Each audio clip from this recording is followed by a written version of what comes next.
Nouvelle année, nouveau début et presque automatiquement nouvelle résolution. Chaque année, c'est un peu le même scénario.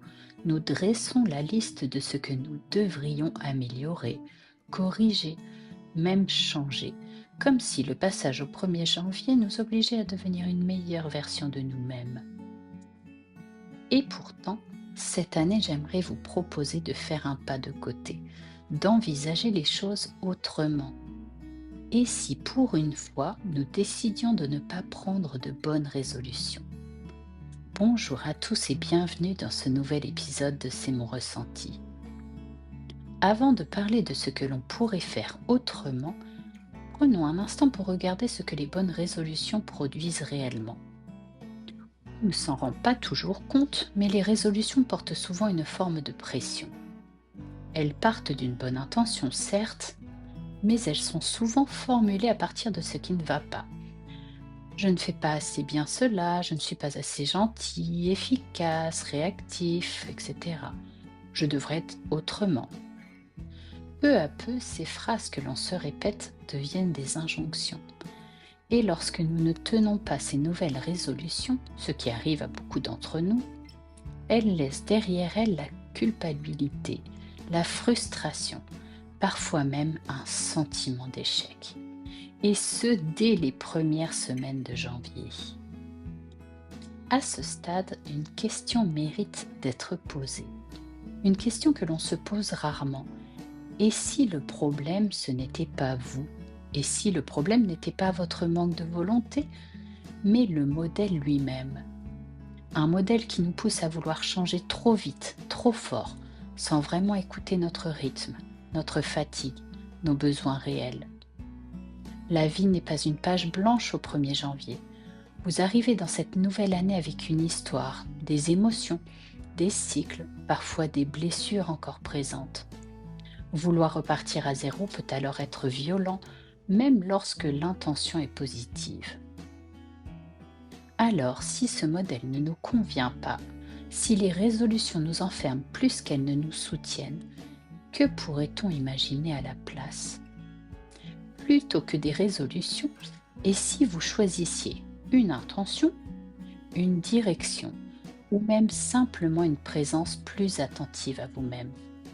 Par exemple, vous pouvez peut-être être un peu plus à l'écoute de ce qui vous fait du bien, ralentir lorsque vous sentez que tout s'accélère, même vous parler avec un peu plus de douceur. Ce ne sont pas des objectifs à atteindre à tout prix, ce sont des façons d'habiter l'année tout en restant bienveillant avec vous-même.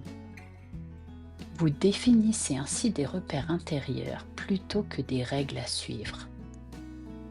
Et lorsque l'on enlève ces règles rigides, lorsque l'on cesse de vouloir tout prévoir dès le mois de janvier, quelque chose d'autre devient possible. Ne pas prendre des résolutions, ce n'est pas renoncer à évoluer, c'est accepter que le changement puisse être organique, progressif, parfois même invisible. C'est laisser de la place à l'imprévu, à ce que l'année peut vous apporter, plutôt que de vouloir tout contrôler dès le départ.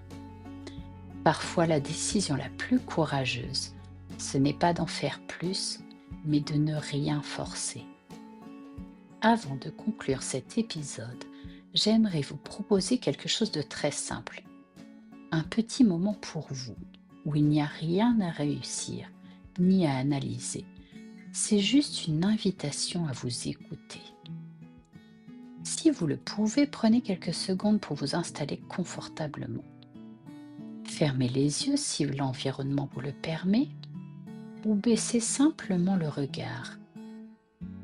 Prenez une inspiration lente et profonde, puis une expiration un peu plus longue. Et posez-vous cette question, sans chercher une réponse parfaite. De quoi ai-je besoin, là, maintenant, en entrant dans cette nouvelle année? Laissez venir un mot, ou une sensation, ou même un silence. Peut-être que ce sera du repos, de la paix, de la clarté, peut-être de la douceur, un peu d'espace, de la confiance, ou peut-être que rien ne vient et c'est très bien aussi. Prenez une nouvelle respiration et si un mot s'est présenté à vous, vous pouvez simplement le garder en vous, pas comme une obligation, juste comme un fil conducteur, quelque chose vers quoi revenir quand tout s'accélère. Vous pouvez maintenant ouvrir les yeux, si ce n'est pas déjà fait, et emporter cette intention avec vous, sans pression, sans promesse. Alors cette année, si vous en avez envie, vous pouvez essayer ceci. Ne rien promettre, ne rien exiger, et simplement être là. Et observez ce qui se passe lorsque vous avancez sans pression, mais avec honnêteté. Je vous souhaite une merveilleuse année qui ne cherche pas à vous transformer, mais à vous respecter. Merci d'avoir partagé ce moment avec moi. Pensez à ajouter un commentaire pour m'encourager, à liker cet épisode et à le partager à une personne que cela pourrait intéresser. À très bientôt pour un nouvel épisode. D'ici là, pas à pas, laissez-vous inspirer par le changement.